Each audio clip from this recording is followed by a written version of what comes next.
Good morning, everyone. I'm KOSTAS ANDRIOSOPOULOS, the chairman of the Energy Committee of the Hellenic American Chamber of Commerce, and the former chairman of the Hellenic Association for Energy Economics, which is the co-organizer of this event. And indeed, I cannot even believe myself. We are in the 6th year of organizing this event, and we have almost seen it all. We passed through 2 years of, unprecedented developments, globally speaking, because of COVID. So 2020 and 2021 was the year of COVID and the year of price depression in energy prices. And then you move into 2022, and with the unprecedented move from the Russian invasion to Ukraine, where energy prices are skyrocketing, and we live in unreal times, if I may say, in the energy world, because we see prices exploding everywhere in Europe. We have a knock-on effect, obviously, in global energy prices altogether. So we have seen hydrocarbons prices, or crude oil increasing to levels that indeed we have seen before. But then you have natural gas prices increasing into levels that we have never seen before, and increasing 20-fold. It's even difficult to say that sometimes, when you are considering where prices were back in August last year. So obviously all this has created a lot of unrest, and policymakers and not only policymakers, everybody in the industry, the investors, the think tanks, everybody is trying to decipher of what is going on and what is next, because we have had policies like, in terms of Europe, REPowerEU has been determining, the way forward for European economies, for European countries, in terms of the green energy transition, which indeed is going to be there. The great vision is not changing. Actually, we need to even fast forward the green energy transition if we want sustainability of our energy systems, and at the same time, affordability now, as we can see, in terms of the cost of energy.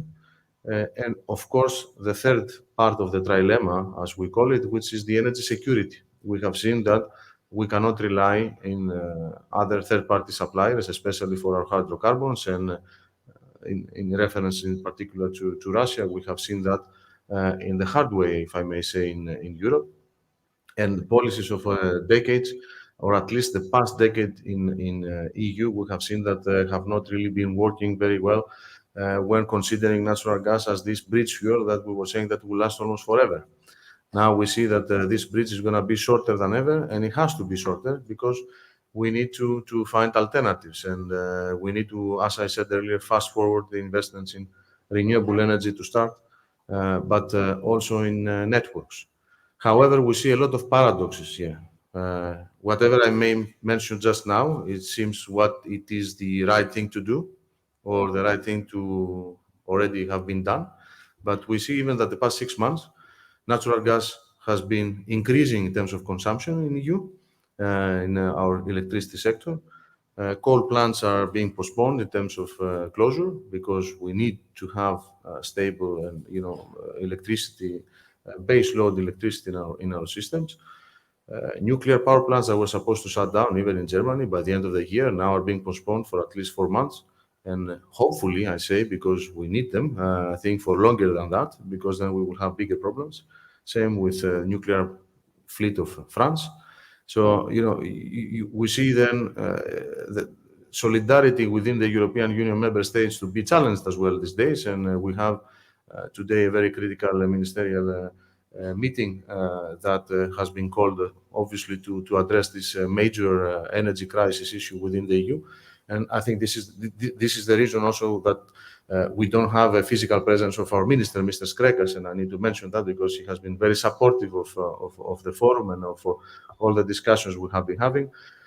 We will have him online, however. This is the good thing of technology.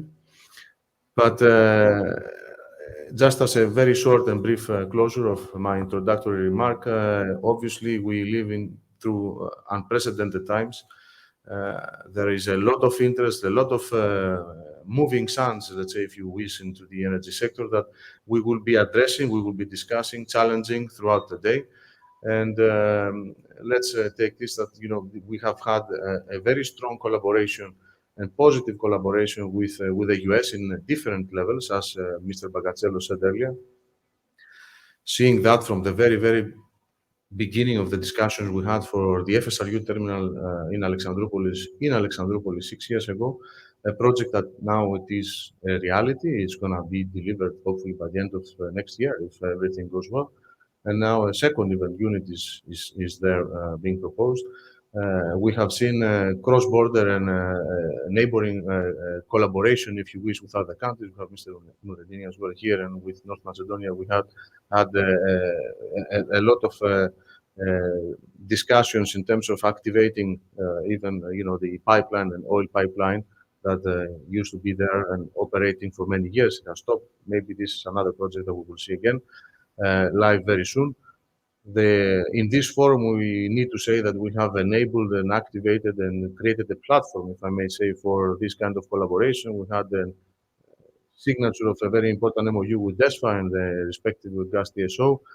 So we see that in many different fronts, there is a lot of activity in North Greece, in our area. And what we have been saying, maybe theoretically, let's say speaking a few years ago, that north of Greece and the Thessaloniki area is a hub, a natural energy hub, if you wish. I think it's becoming a reality year after year, and I hope that we are also putting a small, let's say, um, a small bit in this effort to make it happen.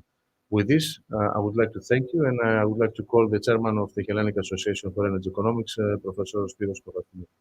Thank you.